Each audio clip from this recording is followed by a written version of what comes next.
ние сме деца на мајката земја, на мајката земја, на Македонија, на нашата земја, на Македонија.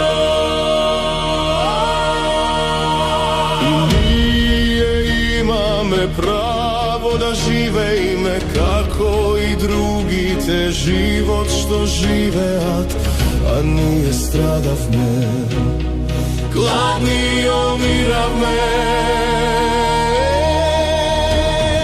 Слобода немавме, правди ни никакви, кога ги баравме, затвор се најдовме, во фурни не стават, за да не